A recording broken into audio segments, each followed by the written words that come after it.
Impulsivity, as the term implies, is the strong tendency to act on impulse without considering whether or not it's a good idea.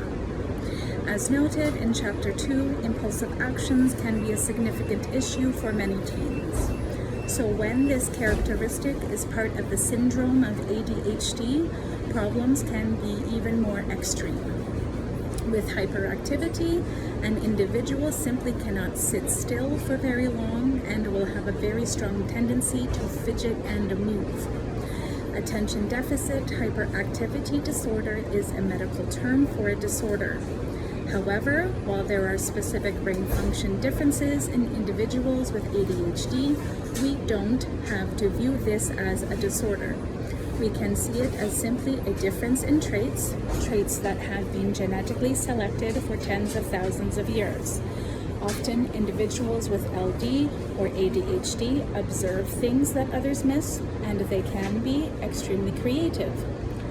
Laura Hono's Webb, 2010, has written an excellent book entitled The Gift of ADHD, in which she celebrates the syndrome, reveals many of its positive attributes, and suggests healthy ways to improve functioning and school success.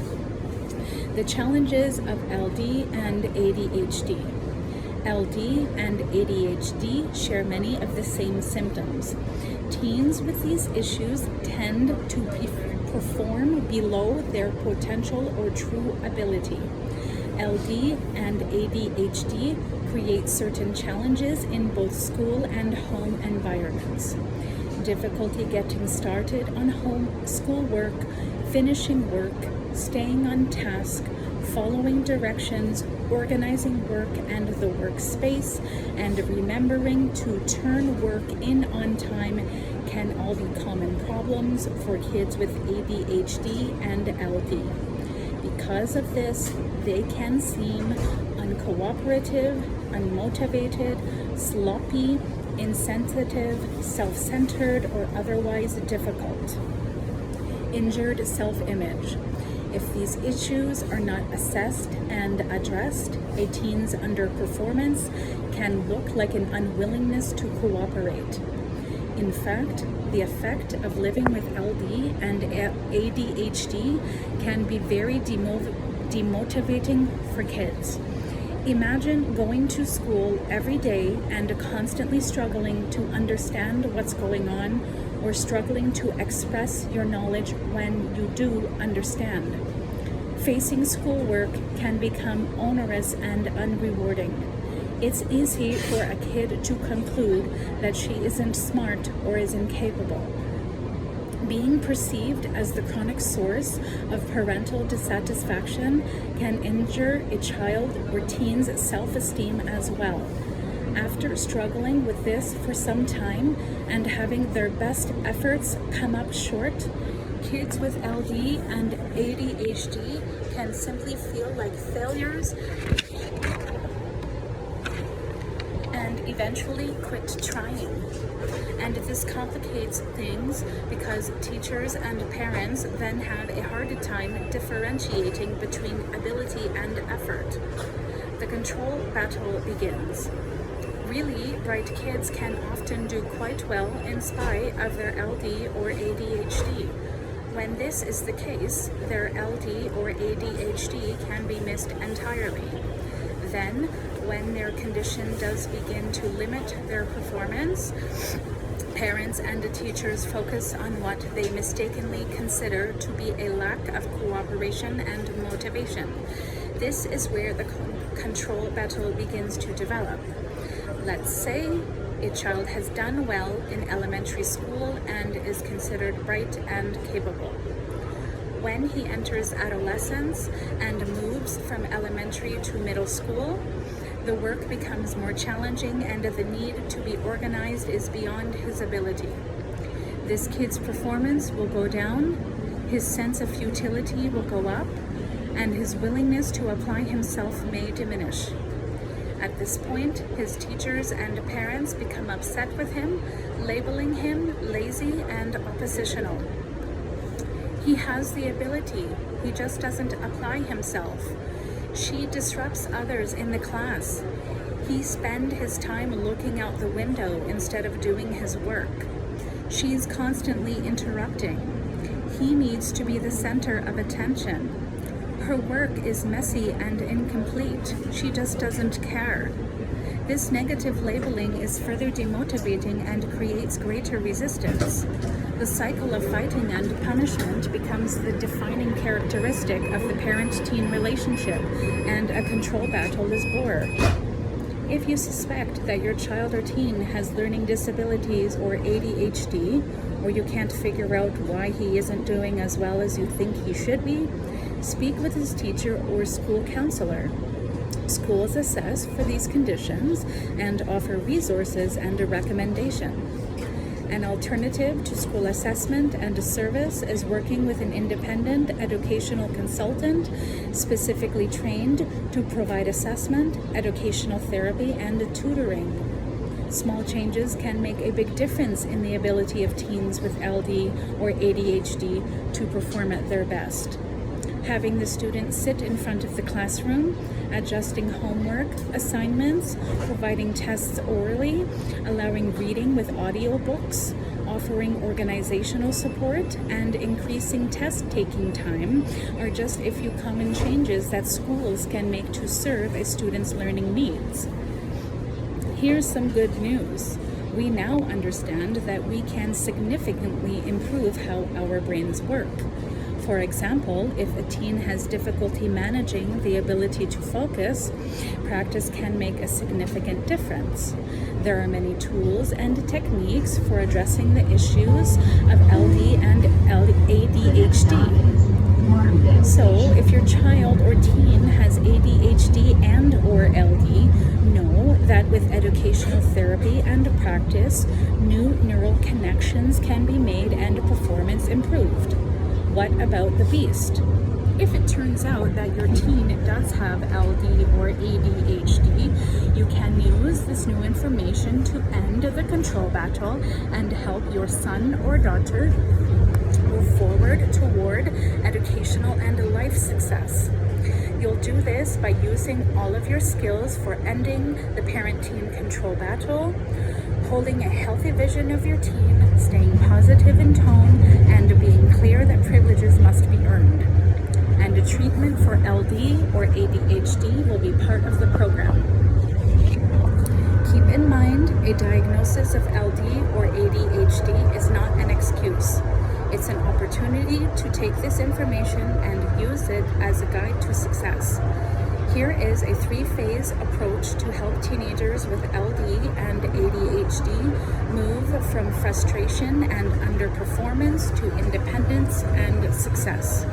And even if you don't utilize these phases in a formal way, understanding them can help guide you along this journey.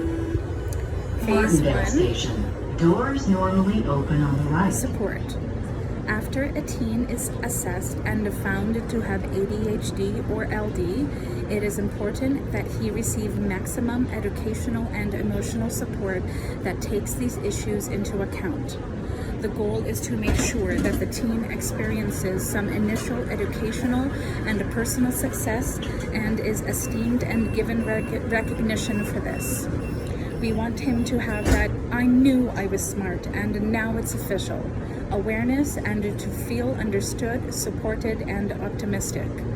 The message we want him to receive from the results of the assessment is, you are a lot smarter and more capable than your work has been showing until now. That's because your LD or ADHD has been making it more difficult for your potential to show. With support and accommodation, you will do great. After discovering a learning disability or ADHD, we want to get as much information about the specific condition as possible. Depending on the level of cooperation your teen demonstrates, include him in choosing the appropriate resource for support. The questions to stay focused on are, what are my teen's needs and what resources are required to meet those needs? Resources might include tutoring, borrowing class notes, a study skills class or consultant, organizational support, specific software, educational therapy, and careful monitoring by the school counselor. Use those resources very heavily. In this first phase, we want your teenager to begin to love learning because success is very motivating. In fact, current research indicates that belief in one's ability to be successful is the most significant factor in achieving success for teens, and that includes teens with LD and ADHD, Dweck 2007. When they are motivated, they try, and when they try with the right support and appropriate expectations, they succeed. Now, instead of fighting with each other, parents and teen are working together to help teens achieve. But the novelty of this approach, even with some initial success, can wear off. Now it's time for phase 2. Phase 2, perseverance. The goal of this phase is to make the initial positive change permanent. The objective here is for the teen to learn to persevere and to get past any obstacles. In this phase, teens learn to internalize an attitude of taking the responsibility, a critical milestone in their development. What makes this so important is that often these kids have given up on trying hard and they've been less mature about accepting responsibility. The danger at this stage is that instead of becoming more capable and responsible, your teen will revert back to acting younger. Seeing this, parents may feel frustrated and defeat, and the beast will gain new life. This makes phase 2 a critical time for parents. When your teenager starts to regress and old behaviors surface, this is your opportunity to lead your teen to a new level of maturity.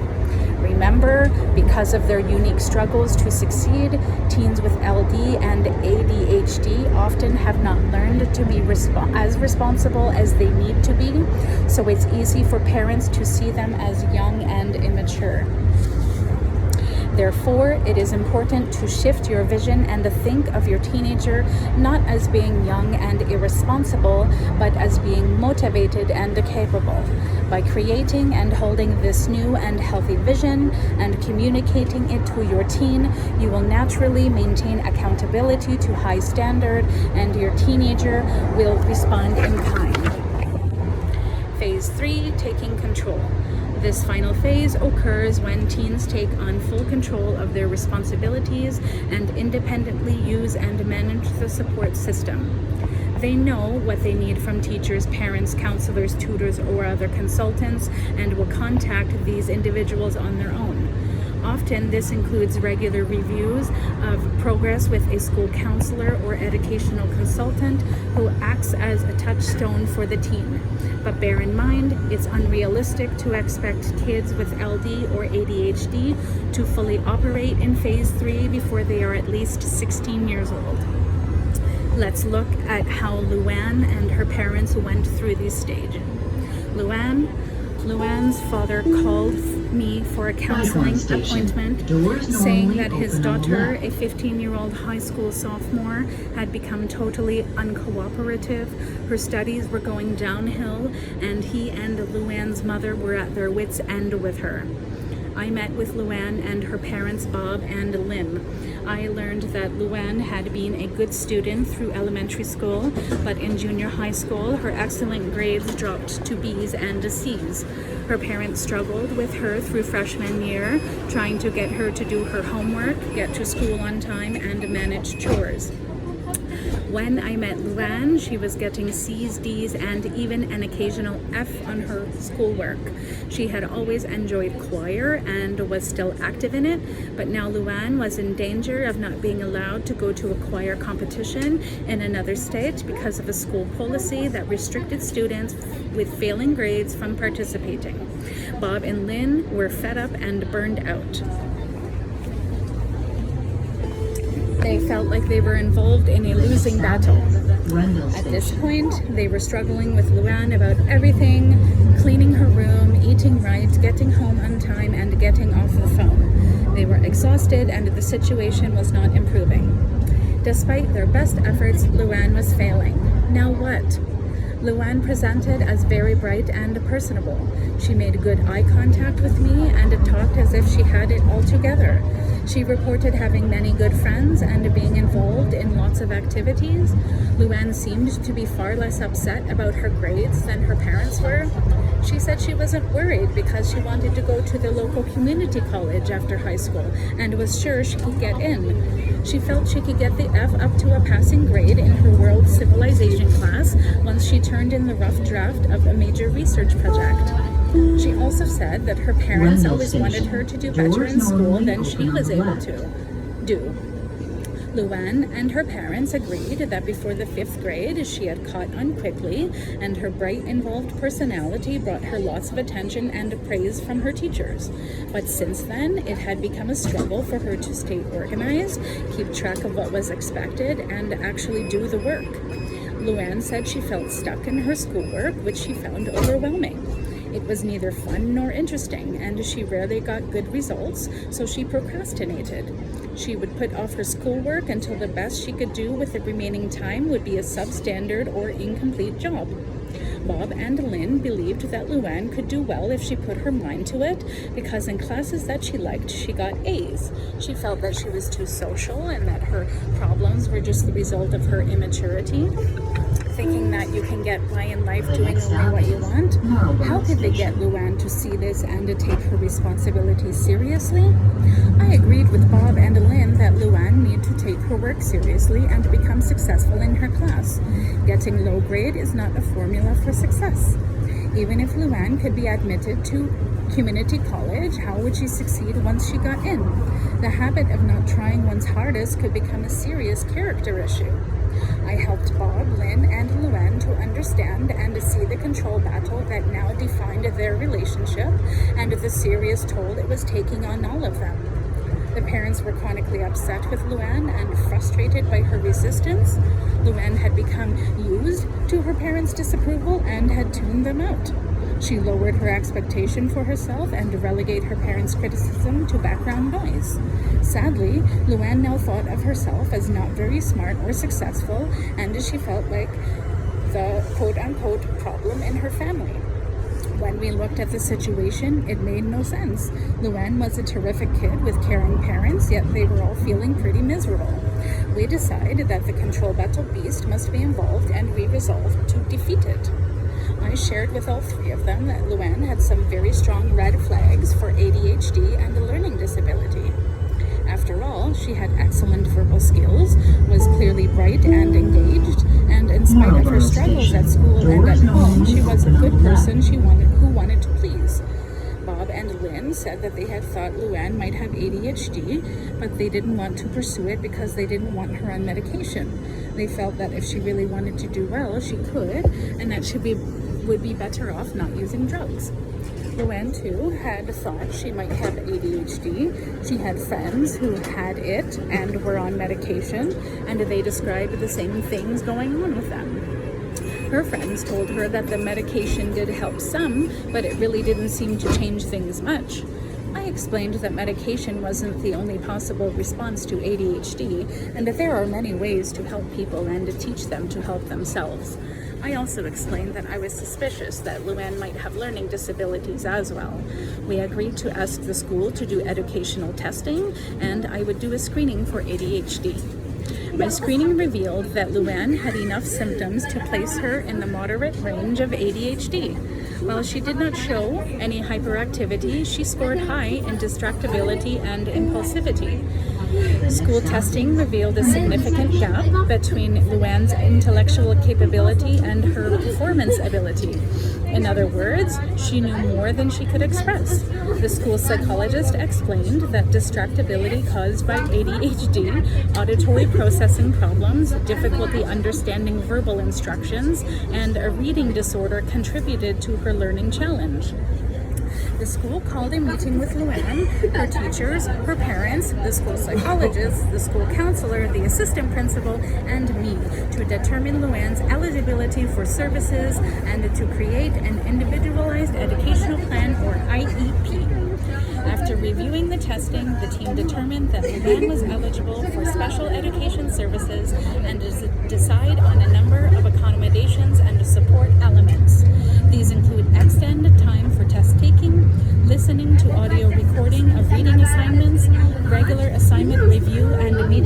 teachers, close email contact between Luann's parents and the teachers, and meetings twice weekly with a reading specialist who would teach reading techniques and organizational skills. We agreed to hold off on any decision to pursue medication for ADHD until we saw how everything else was working. The school psychologist advised Luann and her parents that Luann should set her graduation sights higher and plan to go to 4-year college. Luann and her parents were amazed and emotionally buoyed by what they'd learned and the support they were given. They all became optimistic for the first time in years. During this first phase, things improved considerably. Luann thrived on the attention and support. She was catching up on her school assignments and getting good feedback from her teachers. In fact, everyone started to think that the problems were solved. After about 8 weeks, however, some old patterns began to re-emerge. Although Luann thoroughly enjoyed the support, success, and positive feedback she was receiving, she became less willing to invest the time and energy necessary to maintain it. The old pattern of her parents pushing her to do work and her chores, and Luann acting annoyed and resisting, began to return. I explained to them all that this was only a sign that they were entering phase 2, and that I had every confidence that we could move things successfully forward. In family counseling, I taught Bob and Lynn to stay positive and to tie Luann's cell phone use, internet access, and social time to conscientiousness and a respectful, cooperative attitude. I taught and coached Luann to use a respectful tone of voice and body language with her parents. I explained to her how ADHD caused procrastination and distraction. We reviewed several techniques for managing these problems and developed an action plan. Over the course of the next month, the situation began to show real improvement. Luann learned that her parents respond well to respectful communication and that they were simply not going to fight with her anymore. Bob and Lynn had established the standard for privilege, and it was up to Luann to earn them if she wanted them. Phase 2 was successfully underway. Luann became more accustomed to staying on top of her responsibility.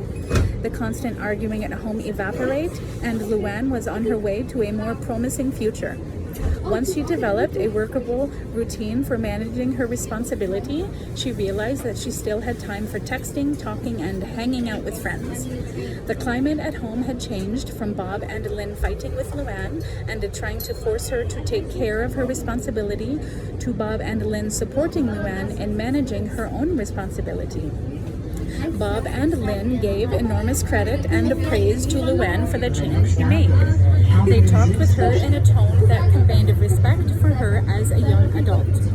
In the summer month, Luann worked with an educational consultant to develop her reading and writing skills and review prospective colleges. On her own, Luann talked with her teachers and set the expectation of the grade she wanted to earn. She let them know of her special need and requested frequent feedback on her progress and status. With phase 3 underway, Bob and Lynn supported Luann in getting her driver's license, and she adopted her mother's old car.